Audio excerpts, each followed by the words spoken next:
Hello guys. Hi. අදත් ආවා මේ දවස්වල සෝෂල් මීඩියා එකේ වයිරල්ම රෙසිපි එකක් අරගෙන ජපනීස් යෝගට් චීස් කේක් එක මේක මං හිතන්නේ කීප දෙනෙක් හදලා බලලා තිබ්බේ. ඉතින් හිතුණා හදලා බලන්න බලමු හදලා. දැන් පෙන්නන්නම් හදන හැටි. එහෙනම් මාත් එක්ක හදමු. ඉස්සෙල්ලා අපි මේකට ඕන වෙනවා ග්‍රීක් යෝගට් තමයි ඕනේ වෙන්නේ. ග්‍රීක් යෝගට් එක මට පොඩක් හොයාගන්න අමාරුයි ඉන්න මම නිව්ඩේල් ප්ලේන් යෝගට් දෙකක් ගත්තා. ඕනෙම යෝගට් එකක් ගන්න පුළුවන්. හැබැයි ස්පෙෂලි ඕනේ වෙන්නේ ග්‍රීක් යෝගට් එක. ඊට පස්සේ ප්ලේන් බිස්කට් එකක්.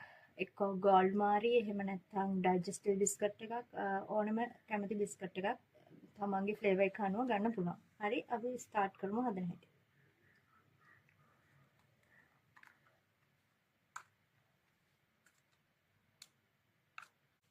සම්පූර්ණම යෝගට් එකේ පියන ගලවන්න එපා. එහෙම වුණොත් මේක කරගන්න බෑ. හැබැයි මෙහෙමයි ඉතින් මේක මේ වෙනම වාජනයකට දාලා කරන්නත් පුළුවන්. නමුත් වයිරල් වෙච්ච ඔරිජිනල් රෙසිපි එකේ තියෙන යෝගට් එක මේ විදිහට දාන එක. නැත්නම් සමහරක් අය මොකක් හරි වාජනයකට දාලා කරන්න පුළුවන්.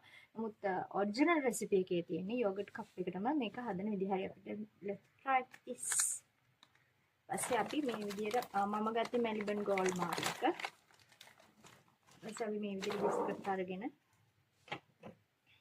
මේක මේ සම්පූර්ණ බිස්කට් එක ඔබන්න බැරි නිසා මම දෙකට කඩනවා. දෙකට මේ පොඩි බිස්කට් කෑලි මේ විදිහට ඇතුළට දාන්න.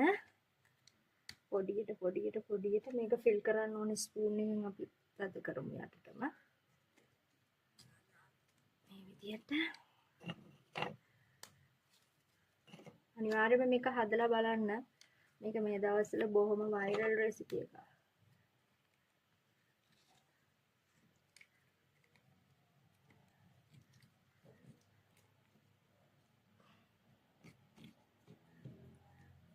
මේකට දැන් මේ විදිහටම බිස්කට් පොඩියට කඩලා දාන්න. පොඩියටම නෙමෙයි සාමාන්‍යයෙන් මෙන්න මේ ප්‍රමාණයට බිස්කට්ස් දාලා ස්පූන් එකකින් වගේ තද කරන්න.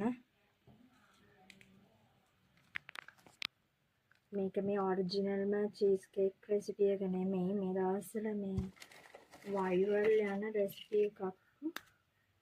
හිතුණා try කරලා බලන්න ඕගොල්ලොත් එක්ක.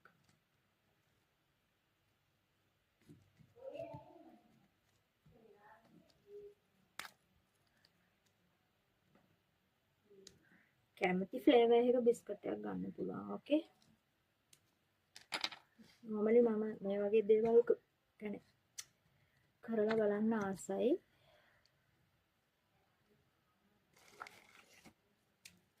මොකද මේකට මම විශේෂයෙන්ම මාරි බිස්කට් එක ගත්තේ හේතුව අපි අර දැන් normally බිස්කට් පුඩින් එකටත් ගන්නේ මාරි බිස්කට් එක නිසා ලොකුවට හදන්න හිතුවේ නැහැ. මොකද මේක මගේ ෆස්ට් try එක නිසා. හරි. දැන් මේ විදිහට තමයි චුට්ටක් හැලුණා.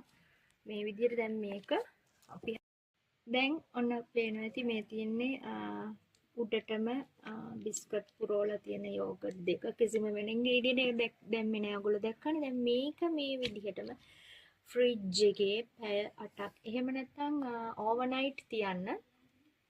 මේ ටිප් තියලා ඊට පස්සේ තමයි බලන්න ඕනේ. ඉතින් මමත් මේ ෆස්ට් ටයිම් හදන ගමන් තමයි ඔයගොල්ලොත් එක්ක මේ වීඩියෝ එක කරන්නේ. හරි අපි එහෙනම් හම්බ වෙමු ඕවර්නයිට් තියලා ඊට පස්සේ අපි බලමු කොහොමද මේ වයිරල් චීස් කේක් එක කොයි විදිහටද තියෙන්නේ කොයි වගේද ටේස්ට් එක කියලා බලමු. එහෙනම් මේ තියෙන්නේ පැය 12කට වැඩි කාලයක් අර හදාගත්ත අපේ ජපනීස් යෝගට් චීස් කේක් එක ෆ්‍රිජ් එකෙන් අරගත්තට පස්සේ අපි බලමු. මේක ඇත්තටම ඊයේ හැන්දෑවේ 5ට විතර තමයි අපි හදලා ෆ්‍රිජ් එකට දැම්මේ. දැන් බලමු මේ වෙනකොට තත්ත්වය කොහොමද කියලා. මෙන්න මේ විදිහට තමයි ඇතුළ පේන්නේ. මේ තියෙන්නේ මේ විදිහට තමයි. අපි දැන් බලමු මේ කොහොමද මේක ගත්තාම එන්නේ කියලා. මෙන්න මේ විදිහට තමයි තියෙන්නේ. අන්න මේ විදිහට පේනවත් දන්න මේ බිස්කට් ලේයර් එකක් තියෙනවා.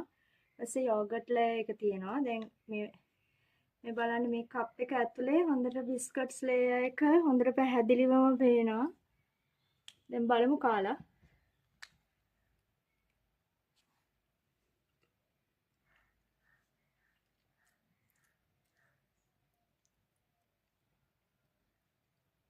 ඒක ඇත්තම කිව්වොත් රසයි. රසයි කියන්නේ අර අපි දැම්මේ මාරි බිස්කට් එකනේ. මාරි බිස්කට් එක නිසා මේ මම හිතන්නේ ඒකේ රස එනවා හොඳට. මේ නිව්ඩෙල් යෝගට් එකේ රසයි මාරි බිස්කට් එකේ රසයි හොඳට ආවම හොඳ රසක් එනවා. ඉතින් පොඩ්ඩක් පෙන්නන්නම් මෙහෙම බලන්න ඇතුළ ලේයර්ස් ඇවිල්ලා තියෙන්නේ. හොඳට බලන්න. දැන් අපි දැන් චුට්ටක් බලමු අඩියට වෙන්න වගේ තියෙන චුට්ට. මේ මොකද හොඳට මෙල්ට් වෙලා තියෙන්නේ බිස්කට් එක දැන්. සම්පූර්ණව මෙල්ට් වෙලා තියෙන්නේ මේ. අර පුඩින් එක වගේ සම්පූර්ණව මෙල්ට් වෙලා තියෙන බලමු.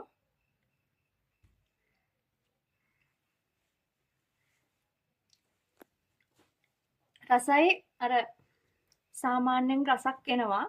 අවංකවම කිව්වොත් යෝගට් රසයි බිස්කට් එකේ අර රසයි දෙකම මික්ස් වෙලා හොඳ ෆ්ලේවර් එකක් එනවා. ඉතින් හදලා බලන්න.